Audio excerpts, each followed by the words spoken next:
And now, it's Coast Vue with Ricky Mathews. Brought to you by J. Allen Toyota, Gulf Coast Business Supply, and AGJ Systems and Networks on SuperTalk 103.1 FM. Hope you're having a great day, and welcome to Coast Vue, the show that celebrates the men and women who are making coastal Mississippi such an amazing place to live, work, and play. And, welcome to Coast Vue. We really appreciate you listening. Hey, I went to the Chamber annual meeting at the Beau Rivage yesterday. It was terrific. It was so fun to get out and see people again. There were 500 people there. And what was really kind of warmed my heart was to see so many old friends. Roland Weeks was there, and we got a chance to visit, and so many friends. The coastal Mississippi, there's a lot of great leaders in coastal Mississippi, and something like an annual chamber event brings them out. So many young leaders emerging. I had the opportunity to meet, I think, 3 or 4 people that I've interviewed on this show that I've never actually seen in person. They walked up and said, "Hey, I'm such and such," and we got a chance to visit and got a lot of positive feedback about Coast Vue and what we're doing with this show. I'm thrilled by that because so we're trying to educate, we're trying to keep the spotlight on people who are really making a difference, and we're trying to keep it a very, very positive show. We got a great show today. Dr. Nicholas Conger is going to be joining us, and then in the second half we'll have Jeff Duncan. So without any further ado, let's move over to my friend Dr. Nicholas Conger. He's an infectious disease internist at Memorial, and he's been on the show countless times. He's been my partner in crime through this whole pandemic. And it's good to catch up with you again, Nick. How you doing, man? I'm doing great. It's good to be back. So there's a lot to talk about. I mean, where are we with the vaccine? And, some people have concerns. I want to remind people why they should not be as concerned as maybe they are. Some people are still reluctant to get the vaccine. We should talk about why they should get it. I'm curious, though, how, now that things are starting to settle down a bit, how's life in your world these days? Well, certainly we saw a massive difference post-vaccination. And I think on your show last time, I was shouting from the rooftops that these vaccines work better than they are telling you, better than they're touting. And, I was advocating for, a campaign of get vaccinated, lose the mask, because I felt like the vaccines are that good. And I still feel that way. And so we saw the numbers drop off like a rock. And that shows you that the vaccine had something to do with it. There was a natural decline in the number of cases, but that natural decline went straight down. And that shows you the vaccine had a big part of that. We went from 35 people in the hospital with COVID to one for several weeks. Now we got 4 or 5. The numbers may be slightly bouncing up because, people are moving around and more freedom of movement. And there's a lot of people who are choosing not to be vaccinated. But I'm telling you, there is nothing we have. There's no medication. There's no mask. There's nothing that is effective as vaccination for this.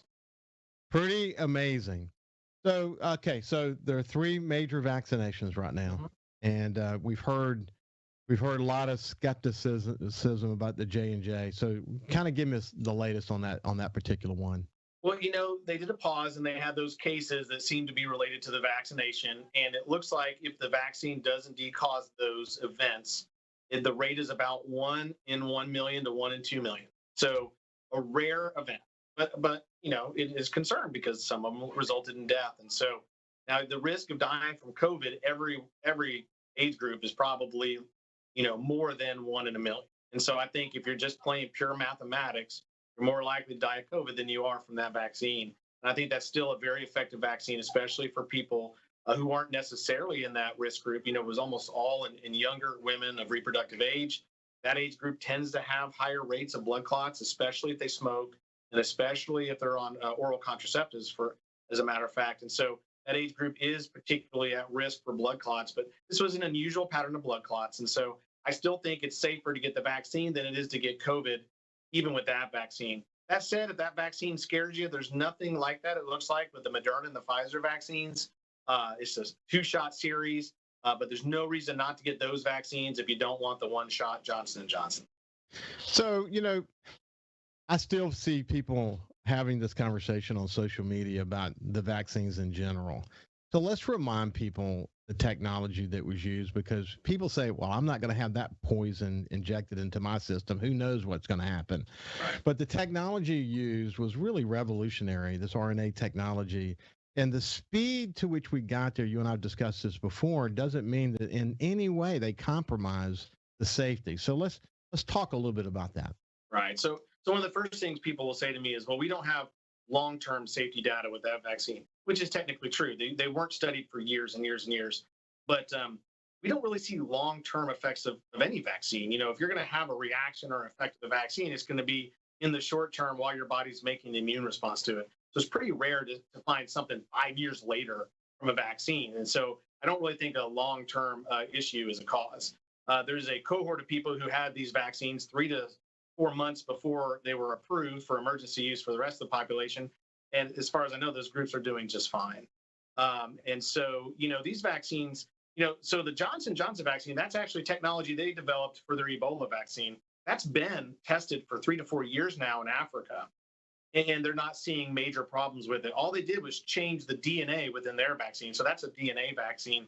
Whereas the other messenger RNAs, I know people get hung up on that, but any vaccine you give to somebody, you're going to give them part of a virus or part of a bacterium or something that creates an immune response. The end result of all of that is going to eventually become a messenger RNA that's read inside the cell that builds a protein. Antibodies are just proteins. The final common pathway of building a protein is with a strand of messenger RNA.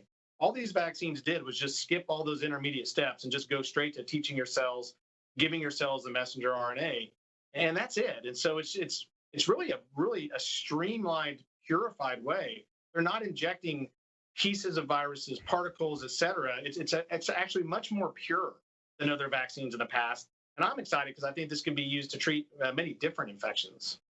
Yeah, one of the things, in fact, I'm going to have a conversation about this, the trends that have taken place. We've talked about trends before. The trends in healthcare, where healthcare is going to go over the next 10 years technologically, is going to be unbelievable. I mean, I read this morning about, having handheld devices to be able to take vitals and maybe to do a body scan and being able to do, some preliminary diagnosis.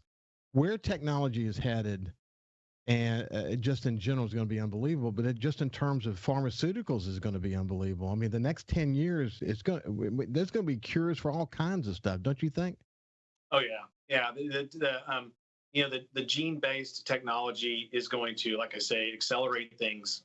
Let me give you another quick example. I try to use this example. It's like, if you remember those old cooking shows where someone would teach you how to cook something and they would have all these ingredients and they would do different things, but in the end, they would say, well, I prepared one ahead of time, and here's one, and they would pull a finished product out of the oven. That's what these messenger RNA and these DNA vaccines are like. It's like you just get to pull the meal out of the oven. Your body doesn't have to go through the cooking process and assembling it and processing the other things that are injected into your arm. It's just the finished product goes right into your arm. Wow, so interesting. It's we're lucky that they had that kind of technology.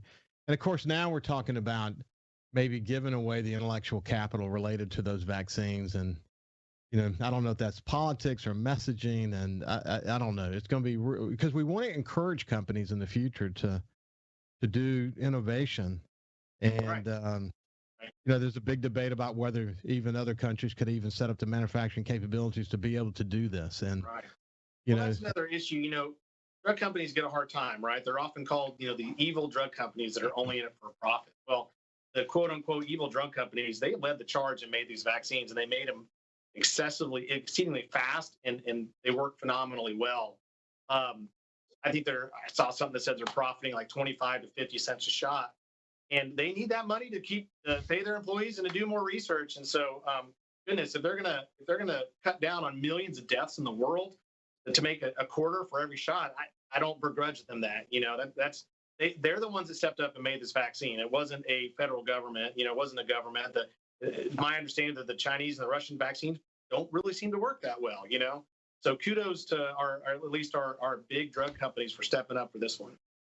Let me talk to you about the dynamics that I felt going to this chamber meeting that I mentioned, where there were 500 people present. So when you go into the Beau Rivage, they require you to wear masks, and most people kept their masks on until they got to their table. But people were torn because really for a lot of people, this is the first time they were in a sort of a crowded area, The tables were fairly spaced out, but still people were congregating, and that's just kind of the nature of what happens when you go to a big chamber meeting like that. Some people were fist pumping. Some people were shaking hands. At one point, I actually asked Chevis Sweatman from People's Bank. I said, Chevis, I wonder how many people here are vaccinated. And we kind of, toyed with the numbers for a second. I thought, when you think about who's in the room, leaders in the community, et cetera, probably the higher rate of vaccination. That was my guess. 70%, 50 to 70% probably. When we come back, I want to talk more about what should we do in that situation, man? Because look, if I'm shaking hands with someone who didn't get the vaccine, who managed to shake hands with someone who's got COVID, and then I turn and shake hands with the next person over who wasn't vaccinated either, how does that work? Let's talk about, to what extent should our behaviors be impacted if we're vaccinated in groups like that when we don't know what other people have done in terms of the vaccination? Interesting question. And I think people are going to encounter that more. A lot of people just ignore the reality and they're getting back to normal. But I want to make sure I understand what my responsibility should be. When we come back, we'll continue our conversation with Dr. Nicholas Conger. Coast Vue on SuperTalk 103.1 is brought to you by J. Allen Toyota on I-10 exit 38 Gulfport. See all the incredible inventory at allentoyota.com. And remember, when you think Toyota, think J. Allen Toyota. Hey, South Mississippi, it's J. Allen at J. Allen Toyota, and I got something new for you for 2021. It's the J. Allen Certified Collection. What that means is we selected our very best inventory with under 75,000 miles, and they're 6 years old or newer. That comes with a multi-point inspection, a 10-year, 100,000-mile warranty, and a 3-day buyback guarantee. So come check out the J. Allen Certified Pre-Owned Collection right here at I-10 exit 38 in Gulfport or on allentoyota.com.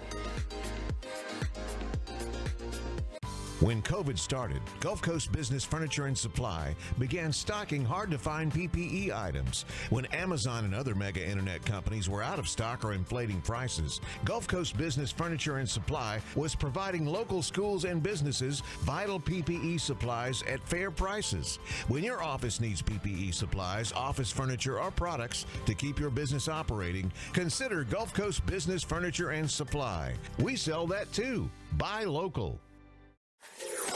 SuperTalk Mississippi. From outer space, visitors from another world. We've had contact with bug-eyed monsters. This is actually a flying saucer. Flying saucer? I'm from another planet.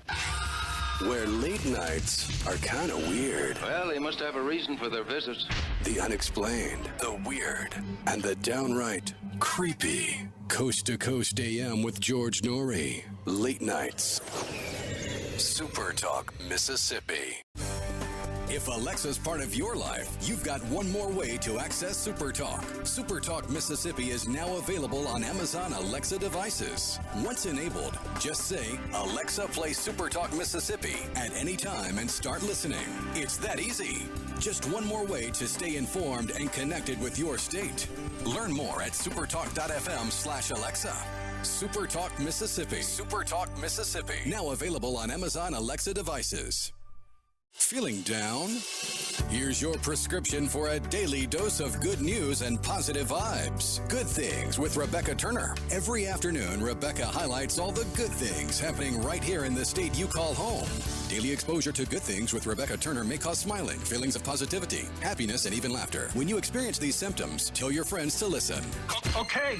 Weekdays starting at 2 p.m. here on SuperTalk Mississippi and now on Amazon Alexa devices. 106.3 Casino Radio is here. Tune to 106.3 to discover all of our must-see attractions and everything that's happening at our 12 incredible casino resorts. Where to eat, where to stay, what to do, and where to play. 106.3 Casino Radio has you covered with everything you need to know to help make your visit here to the coast one you'll never forget. Turn on 106.3 Casino Radio or listen now on our website, casinoradio1063.com.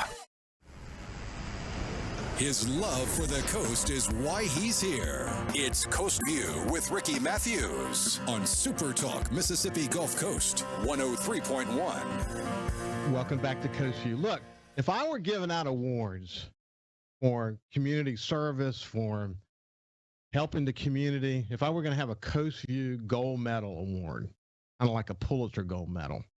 I would give one to Dr. Nicholas Conger, because what he has done, not only in his profession, to contribute toward, I don't know, the hospital, the community's awareness, I mean, his professional contributions to specific patients has been really important. But what's really been great about what he's done is he has stayed focused on communicating with the general public about what they need to know about COVID, what they need to worry about, what they don't need to worry about, helping ease fears and helping to educate people on how to make their family safe.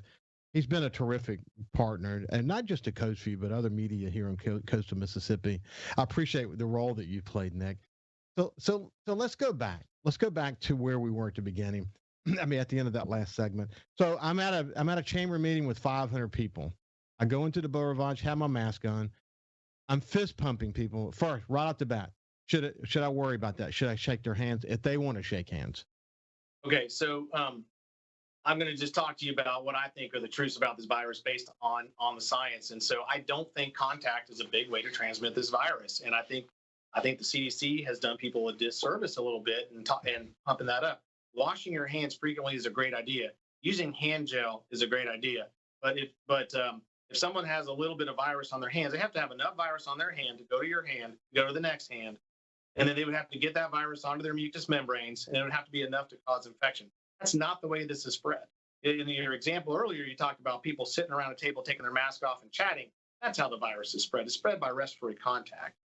As far as the safety of vaccine, if you let me go on for a minute on that, we talked about these vaccines, 95% effective. That's phenomenal. Okay, very few vaccines in our history are that good. And if you are immune because of the vaccine, you are immune. And I think this is where a lot of confusing guidance comes from. It doesn't matter if you're with people who have COVID or not.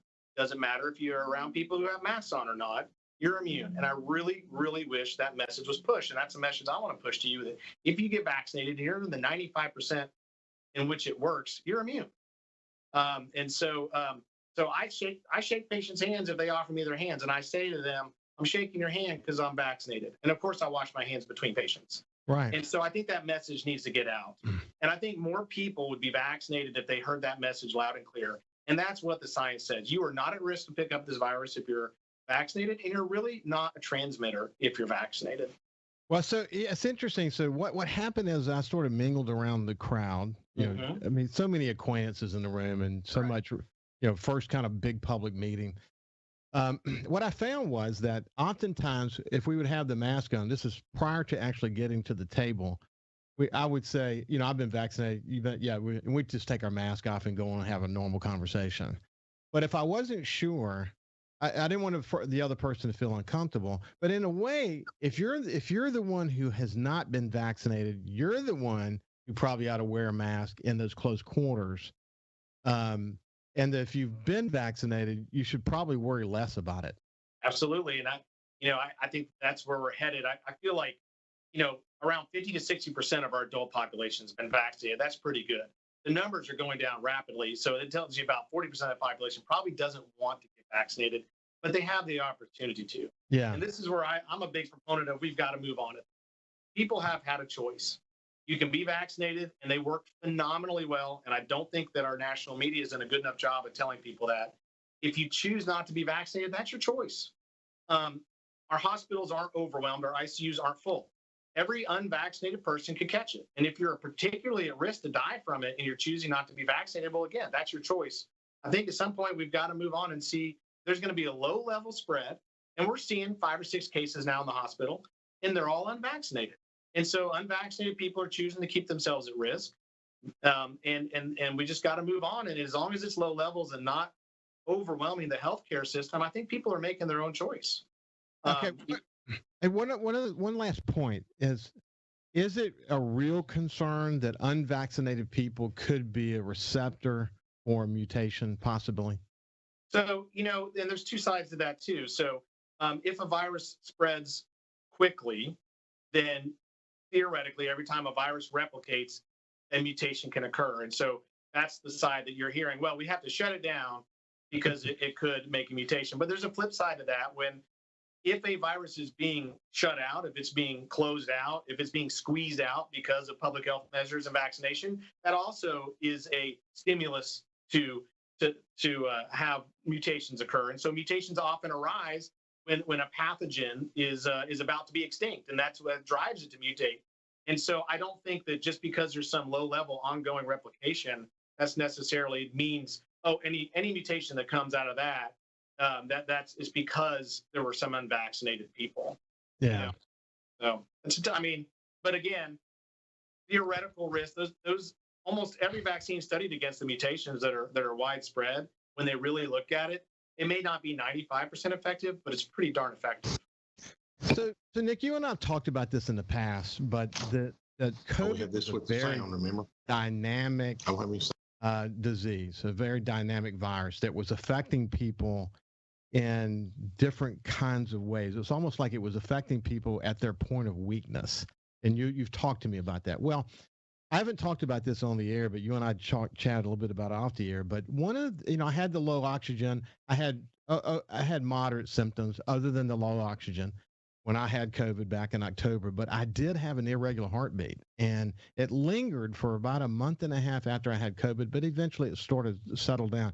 In my case, it was premature atrial contractions, PACs. Okay, they kind of went away. And then in March, I get the vaccine, and they came back like with a vengeance, actually. And I have a very good doctor, Dr. Matako in Biloxi. We've done all the tests, EKGs.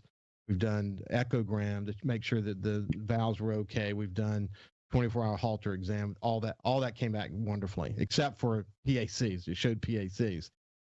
But you're not surprised by that. You're not surprised that if that was how I was being impacted by COVID, and that was a symptom that I was having, that when I had the vaccine, that it would replicate basically those same kind of symptoms.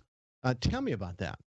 Yeah, I've heard people with similar stories. So whether the initial infection was primarily respiratory symptoms, headaches, cardiac, as you're describing, the virus, it spreads in the body so much. And when your body makes the immune system is really when you start getting even more symptoms because there's inflammation going on. And so as your body's trying to clean up all that virus, it sounds like you had some cardiac issues. So when you get a vaccine, it's going to stimulate your immune system. And so it's not surprising that some of those exact same symptoms come back. So I've heard those stories from many people who had fairly moderate to severe COVID infections, especially with the 2-shot vaccines. When they get a vaccination, they had kind of a mild recrudescence of their symptoms. And then with the second shot, and even more severe.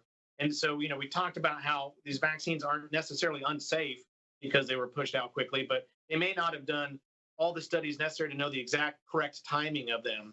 And there's more and more data that shows once you've had COVID and gotten over it, you really have really good natural immunity, probably for even 9 months, for sure 6 months. So they were recommending waiting 3 months, but maybe 9 months is the right time to wait after infection. Maybe that will minimize those types of symptoms, but it's not surprising. Anytime you remind your immune system on how to fight something, you're going to have a little bit of low-level inflammation in your body, which is why most vaccines patients kind of feel a little cruddy and they take some Tylenol or ibuprofen afterwards. I've really taken care of myself over 40 years, and but it's a little disconcerting, man, when you feel kablunk. I mean, it's like right. Of course, as I mentioned to you, when you lay in bed at night, that's when you're most aware of it, and you have this little pause after that extra heartbeat, and it's scary. I mean, it's scary. Right. Now that I understand it better, people live with PACs all the time, and I know there's no underlying issue. That sort of the anxiety behind it is settled down, and I understand it. Knowledge is empowering, but it's just one more little odd thing that COVID created. That's right. Again, and so it's things like that when people say, "I'm not really at risk. Should I really get the vaccine?" And I sound like I've been a vaccine salesman on your show today, but when you have a virus and very few effective treatments, the vaccine is the best thing. But when they say, "Should I get this vaccine or should I?" Or should I just take my chances with the virus? We just don't know everything the virus does. And so I tend to say, seeing what I've seen with people and patients in the hospital, I'm willing to take my chances with these vaccines, which I think are very safe, than with the virus. Yeah, you and I have talked about this in the past, but man, you have seen some heartbreaking examples of what COVID can do. And, you've urged people to consider that you're way better off with the vaccine than you are getting COVID, especially if you're a vulnerable person. And when you look at the numbers, by the way, Nick, if you look at the numbers, the vulnerable communities in Mississippi, as a general rule, have done a really good job of getting the vaccine, haven't they? That's right. I heard that our numbers are kind of lower than other states, and that may be because certain segments of the population may have some vaccine hesitancy. But I hope we can break through that. But just hey, real quick, let me just kind of talk about some of the things I think we've learned. I want to remind people that our children are about to end the school year. There's people in some states that they have not gone to school for a year. Okay, I think the jury is out on that. We hardly had any pediatric admissions to our hospital. Children going to school did not drive this infection. It's proven. There's schools across the South, Texas, Tennessee, Florida, Mississippi. We have proven to the nation you can safely go to in-person school. The idea of catching it outdoors, I think the door is shut on that. I think masks outside, especially if you're vaccinated. There's clear science on this. We need to really focus on people at risk, and that's people who are obese, diabetes, cardiac disease, and the elderly. If we keep focusing the vaccine on those folks, and like I said, we're going to have low-level infection in a more healthy population, and we're going to get used to a new norm. Dr. Nicholas Conger, the infectious disease internist from Memorial and great friend of mine in the show. Thank you so much for joining us, and we'll see you in a month or so and just check in with you, see how things are going. That sounds great. Thanks for having me again. Thanks, buddy. I'll see you. Have a great day. When we come back, Jeff Duncan.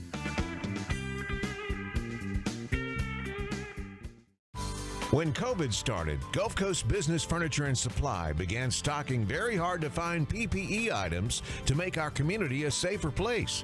When Amazon and other mega internet companies were out of stock or inflating prices, Gulf Coast Business Furniture and Supply was providing local schools and businesses vital PPE supplies at fair prices.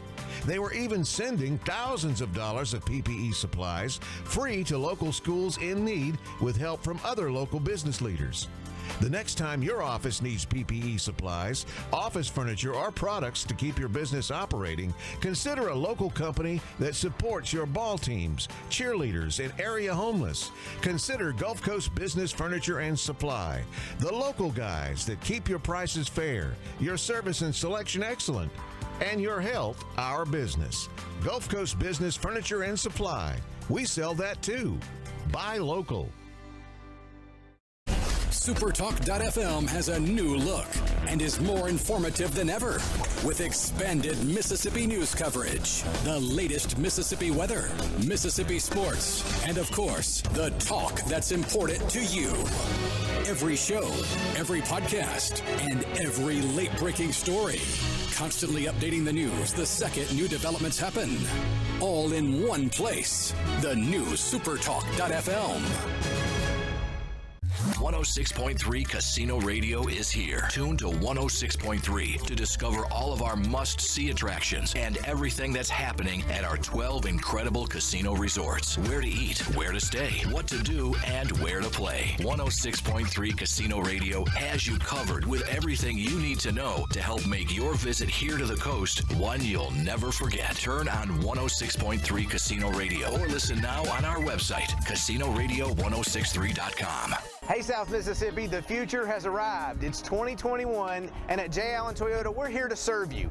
Want to let you know that we have Allen's lifetime warranty on every new Toyota we sell. That also comes with Toyota Care. That's 2 years and 25,000 miles of complimentary maintenance. We have a great rental department. Our service department's ready to take care of your current vehicle. We're rolling out J. Allen certified pre-owned for 2021. You got to come to I-10 exit 38 right here in Gulfport. You're going to love what we have to offer. When you think Toyota, think Allen Toyota.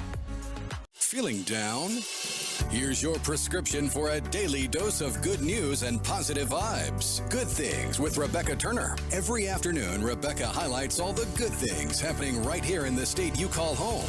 Daily exposure to Good Things with Rebecca Turner may cause smiling, feelings of positivity, happiness, and even laughter. When you experience these symptoms, tell your friends to listen. Okay. Weekdays starting at 2 p.m. here on SuperTalk Mississippi and now on Amazon Alexa devices. Hey, I'm Steve Azar, and you never know who or what you'll hear when I spend a Mississippi Minute with my friends. Talking to Paul Thorne, Mississippi true treasure, really incredible recording artist, singer, songwriter. Has been doing it a long time, doing it the right way. It's almost like a Forrest Gump thing because, I was a boxer, / I worked in a furniture factory, / I had a gig 2 nights a week playing my acoustic guitar in a pizza restaurant, / I was in the National Guard. And, wow. All this stuff was going on at the same time. / I had a writing contract with Rick Hall and Fame. In a Mississippi Minute. Be sure to check out In a Mississippi Minute with me, Steve Azar, right here on SuperTalk Mississippi, the SuperTalk Mississippi app, and now available on iTunes, Google Play, and Stitcher. Whether you're brand new to the DIY craze or a seasoned veteran, the Handyman Show has something for you. Buddy Slowick shares tips and tricks on everything from odd jobs to complete build-outs, from small home repairs to serious construction. So no matter if you're at the master carpenter level or not quite sure how to use a level, the Handyman Show answers your questions with a healthy dose of humor and some great music too. Saturdays, 10 to noon on SuperTalk Mississippi and on SuperTalk TV.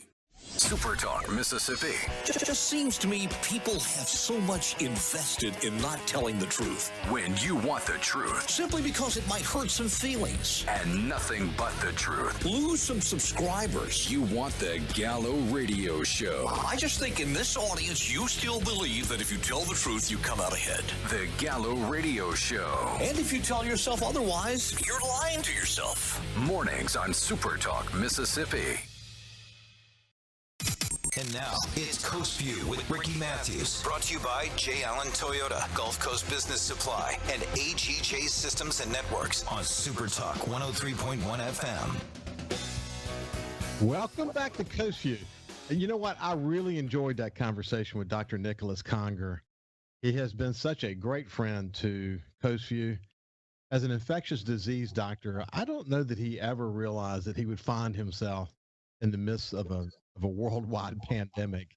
Although, frankly, he prepared for it. He was definitely prepared for it. But as I said during that show, if I were giving Coast Vue gold medals, sort of like the Pulitzer gold medal, if I were giving Coast Vue gold medals, I'd give him one because of his ability to communicate with the public, help people understand in a very practical sense what they should be concerned about and what they shouldn't be concerned about as they focus on protecting themselves and their family.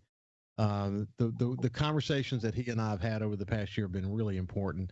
And frankly, his personal advice to me when I had COVID, and more recently, if you missed it, you could go back and listen to the conversation we had today. But the opportunity to hear from him about sort of this odd, irregular heartbeat that I have as a result of COVID that came back up after I had the vaccine. But anyway, I think it's going to be fine, and he's just been a terrific friend. So now let's shift gears and move over to my friend Jeff Duncan with The Athletic. He's covered the Saints longer than anyone else in history. And Jeff, one of the things I was doing this morning, when you mentioned that your Zion story didn't hit, and we'll talk a little bit more about that, I got to reading again the description that they have of you on The Athletic, and it's very impressive. Well, thank you. I threw everything in the kitchen sink in there on that bio when they asked me to put it together. So I'm probably punching above my weight class in there. Well, no, actually, now as you know, I know the whole story about you, but a member of a Pulitzer team. Of course, we worked together at TimesPicayuNanola.com. Columnist of the year 4 times. Story of the year 4 times by the Louisiana Sports Writers Association, author of 3 books, Peyton and Breeze, the men who built the greatest offense in NFL history, Tales from the Saints Sideline, and From Bags to Riches. Then, of course, you're a member of the Hall of Fame selection committee. When I read that, I always come back to this, From Bags to Riches. What a great title for a book. Yeah, it's funny. I have to give credit to the publisher, Trent Angers of Acadian House Publishing in Lafayette, because I wanted to go with revival, and he thought it sounded too much like a religious metaphor or some kind of he said it reminded him of like a tent out at in a field where they'd have a church revival. I said, what's wrong with that? But he said, for a title of a book, Jeff, go with Bags of Riches. And he was right. It was much better. It was much better. Hey, look, of course, I follow you and pay attention to what you're doing these days, but you like to go out and run and do that. But, man, you posted a picture showing the park literally underwater. Man, the rain has just been – it hasn't hardly eased up, has it? No, and Ricky, I've lived in New Orleans now for 2 decades, lived near Audubon Park the entire time. So that's my running path. I bet I've run that path 1,000 times or more. I've never seen the water that high around the Tree of Life. It's a pretty significant attraction in the park. And, the standing water, there's just nowhere for the water to go. The water table's so high right now. It's probably even higher today because we had rain overnight this week, a couple nights. Yeah, unbelievable. You've run into some famous people on those jogs along the way, haven't you? Yeah, Bryan Cranston I ran into one night. I'm trying to think of the band leader that was here. Dave Mathews. Oh, yeah. I've seen him in the park a couple of times when he was living here. A lot of people end up renting houses along Audubon Park, that beautiful Exposition Boulevard, those beautiful homes fronting the park. So you sometimes will see celebrities who are here either filming a movie or doing a TV show that are staying there in those beautiful homes. Really, really interesting story, but boy, for sure, Rain, we've you like to fish, I like to fish, and I often say to my son Jordan, who's absolute obsessed with it, that we, here at least in Biloxi Bay, we may never see salt water for the rest of our lives. There's been so much rain; it's been truly remarkable. Hey, look, we're going to shift gears now. I noticed that since we talked last. In our last week's discussion, we kind of broke the draft down, and we talked about how analysts didn't know what to make of it. Some of them gave them, B-, and some gave maybe an A-, but they didn't know what to make of it. And you said that it really had a lot to do with where they were in where they were. I think 28th. I think if I remember that right in terms of the first selection. But since then, you've had an opportunity to talk to Jeff Ireland. And you can remind people who Jeff Ireland is, because first of all, he's a man who knows what he's doing, and his success at the Saints is literally undeniable. And the headline for your story said, "They don't see what we're seeing." So what are the insights you got from Jeff? Well, first of all, for people that aren't familiar with Jeff Ireland, he's basically the third member of the Saints Brain Trust, along with general manager Mickey Loomis and head coach Sean Payton. Sean handles the stuff on the field. Mickey Loomis runs the football operations. And Jeff Ireland, where he comes into the fold, is his background is all on scouting. He runs the college draft every year, heavily involved with overseeing the pro personnel, pro scouting. That's not Mickey Loomis's background. Most general managers in this league come from either the football side of the building or the business side. Mickey was brought up in Seattle on the business side of the operation. He'll be the first to tell you he's not a football personnel person, even though he's the general manager. And this is why this has been such a harmonious marriage, because each of them have really significant strengths that play into the other areas that they're not as strong. And Jeff Ireland has run the draft now for 7 years. And the Saints have probably, I would say, not even probably, I'd say they are the most successful drafting team in the NFL during the time that Jeff Ireland's been here. And so he went into great detail, very candid about why they selected each of the 6 draft picks they did. There was some controversy. Some people, I think, were disappointed in some of the names. But I think once they read this Q&A with Jeff Ireland, got to see the thought process behind each pick, I think it may have given them a little more encouragement about this draft. Yeah, you can read the full Q&A at the Athletic at theathletic.com by Jeff Duncan. So as you look back on that conversation, what kind of sticks out to you? Well, the first thing, and it's nothing I didn't already know, but it was reinforced. The Saints are very much a prototype team. And what I mean by that is they have a certain standard, both physically, mentally, emotionally, everything that they look for in a prospect. And they do not really veer off of those standards. Prototype size, weight, speed, height, all those things in the physical measurements they look for at certain prospects. They have standards, and they want players to fit within that prototype. If they don't, it's not that they won't consider them, but they are downgraded. I think that's important for fans to know. There's a lot of fans, when they start, the draftniks out there start practicing their mock drafts and getting excited about these college stars. There's a lot of them that I know the Saints, even though they're great college players and will eventually be good pro players, the Saints really aren't going to consider them very highly because they don't fit their prototype. And it's not that they don't think they'll be good players. They're just not going to be good players for them. And I think that's important to know. They don't like short players for the most part. They don't like light players. They like big, strong, tough guys. That comes from the Bill Parcells school of football, which Jeff Ireland came from and Sean Payton came from. And so I think that was emphasized in this conversation. And they want character, and they want smarts. Yes. They don't have a history of doing well when they take a player that has character issues and so to speak, sort of a project in their private life. They've learned from their lessons, and that's a high bar you have to get under on that one, isn't it? Right. I mean, that's another example. They have high character grades, maturity, intelligence, football intelligence. There's two different things there. Social intelligence. They want players that are going to come to New Orleans and be passionate about football and their jobs, and not be tempted to go out and partake in the nightlife, which is available here 24/7. This is not your average city NFL market. I mean, this is like a Las Vegas kind of place. And if you're tempted to that, they're going to find out about it before you ever even become a member of the Saints, and they're going to steer away from bringing you here. Whoa, man! So many amazing stories over the years. To go way back to Bum Phillips, but Bum Phillips used to really enjoy a couple of beers with his players along the way, and he would keep players on the team, wouldn't he, Jeff? That would be good party partners.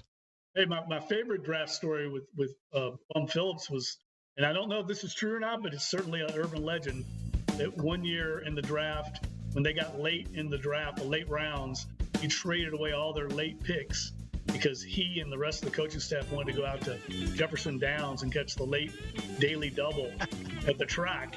And they didn't want to wait around and make these low-round draft picks, so they traded them all away and went to the track. So many incredible stories. When we come back, we'll continue our conversation with Jeff Duncan from The Athletic.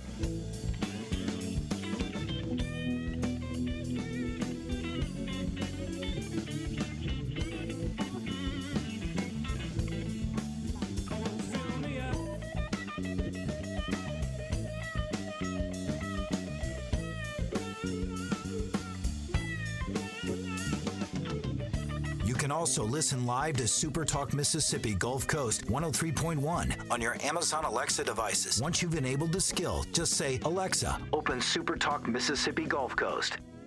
106.3 Casino Radio is here. Tune to 106.3 to discover all of our must-see attractions and everything that's happening at our 12 incredible casino resorts. Where to eat, where to stay, what to do, and where to play. 106.3 Casino Radio has you covered with everything you need to know to help make your visit here to the coast one you'll never forget. Turn on 106.3 Casino Radio or listen now on our website, CasinoRadio1063.com.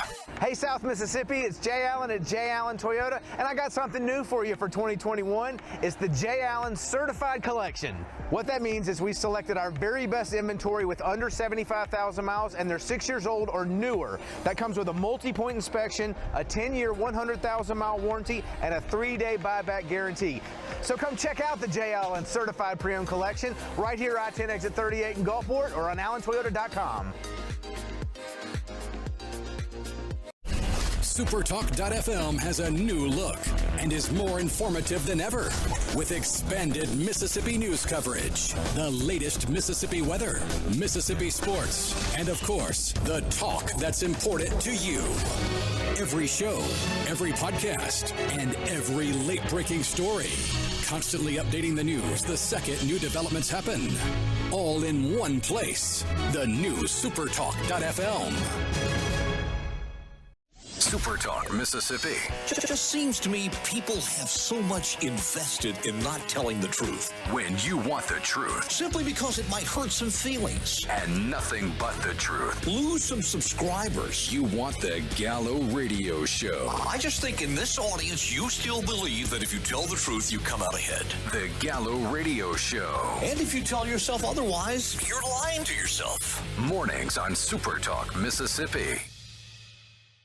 When COVID started, Gulf Coast Business Furniture and Supply began stocking hard-to-find PPE items. When Amazon and other mega internet companies were out of stock or inflating prices, Gulf Coast Business Furniture and Supply was providing local schools and businesses vital PPE supplies at fair prices. When your office needs PPE supplies, office furniture, or products to keep your business operating, consider Gulf Coast Business Furniture and Supply. We sell that too. Buy local. Hey, I'm Steve Azar, and you never know who or what you'll hear when I spend a Mississippi Minute with my friends. We're talking to Del Berra. Take me back to growing up and what it was like in the household with a dad like Yogi Berra. You know, we grew up with his funny sayings. You know, I remember Dad managing the Mets, and me, Larry, and Timmy are watching the game on TV. And all of a sudden, two streakers run out of the stands on TV, and the camera slips away from them. So when he gets home, me, Larry, and Timmy say, "Hey, Dad, those streakers, what were they, boys or girls? We need to know." And Dad looked us right in the eye and said, "I couldn't tell. They had bags over their heads." In a Mississippi Minute. Be sure to check out In a Mississippi Minute with me, Steve Azar, right here on SuperTalk Mississippi, the SuperTalk Mississippi app, and now available on iTunes, Google Play, and Stitcher. SuperTalk Mississippi, your new home for the Ben Shapiro Show. We don't hold back. We never shy away from telling you the truth. The most electrifying national talk show on air today. We have the most important guests and the biggest thinkers in America. Ben Shapiro, brutally breaking down the issues of the day. From politics to pop culture, we take a look at all of it. So don't miss out. Weeknights at 9. For something new and unique in talk radio, take a listen to The Ben Shapiro Show. On SuperTalk Mississippi. Talking to the people that help make the coast such a unique place to live. This is Coast Vue with Ricky Mathews on SuperTalk Mississippi Gulf Coast 103.1. Welcome back to Coast Vue. We're visiting with my friend Jeff Duncan, who is a writer and columnist for The Athletic. But, you know, thinking back at that story that you were telling when we went to break about Bum Phillips trading away later drafts so they could capture you know, some horse racing. You're never going to see that under Sean Payton, are you, buddy? No, Sean is man. He's got the game face on. He's a lot like he is. You know, they call him Sunday Sean around the facility because on game days he is so intense. And that's the way he is on draft weekend. He loves it. He likes to compete in anything, and he sees player procurement as a way to compete. And he gets into it. He's one of the best personnel guys I've ever met as a coach. Really has a keen understanding of personnel, and it's a very much a collaborative effort here. You read the Q&A with Jeff Ireland. I mean, he talks at length about how they have their defensive coaches evaluate the offensive prospects. They have their offensive coaches evaluate defensive prospects. I mean, there's a lot of cross scouting going on. Coach is heavily involved. And that's not the case at every team in the league, Ricky. Some teams very much have a line of delineation between the scouting department and the coaching department. I think that leads to a lot of personnel mistakes, and the Saints have avoided that. Yeah, it's very interesting. You know, think about Jeff Ireland and Mickey Loomis and Sean Payton. You're not going to ever see a Ricky Williams type trade under these guys, or do you? I mean, do you see a scenario they would ever do anything like that? No, I mean, there'd be no way they'd give up that kind of value. Now, what I do know is they're very aggressive, and they have such confidence in their personnel evaluations, in particular Jeff Ireland's evaluations, that they will target certain players. And I call them now, I have like a term for it. I call it SKG, Saints kind of guys. I mean, they have a certain type of player. We've talked about it. High character, high motor, passionate about football, certain height, weight, and speed, it's social intelligence, football intelligence. And when they find those guys in the draft, they will go and get them. They know they're going to fit into their locker room, their culture, and they will target them and go get them in the draft. And I like that. They're very aggressive, but they're not going to do something like what Mike Ditka did, set the organization back, maybe even half a decade trying to recover from that. Yeah, really unbelievable. And that was pretty much the case for sure. Hey, look, David Griffin got himself in trouble, executive vice president of Pelicans basketball operations. Zion hurt his left ring finger, if I'm remembering that right. He's out for the season. But he ended up getting fined. I think, was it like $50,000? Yes, yeah. It was. And do you remember the author Robert Fulghum wrote Everything I Need to Know I Learned in Kindergarten? Famous books. Sure. So New York Times bestsellers. He had another book called It Was on Fire When I Lay Down on It. It's a funny story about this fire department in some rural part of America, and there was a second floor fire. They went up there. There was a guy laying down in bed. The bed was on fire. They wrangled him out of bed and toweled him off and asked him what happened. He goes, I don't know. The bed was on fire when I lay down on it. And that's kind of an analogy for like you knew you were going to get into trouble and you did it anyway. I think that is perfectly applicable to David Griffin. He knew he was going to get fined. He knew the bed was on fire when he laid down in it, but he was doing it to protect his superstar player. He's making an investment in the future to try and protect his guy. I think it was very admirable. Well, he blamed officiating, and you don't do that in the NBA, do you?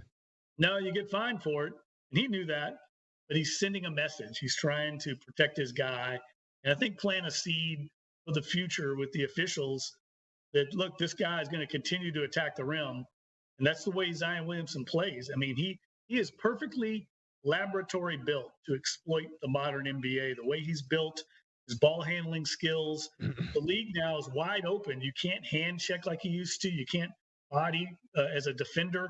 So it opens up the game. And when you have a Mack truck like Zion Williamson that can handle the ball, he's going to attack the basket, and there's really nothing you can do about it except maybe foul him at the basket. So he's trying to send a message.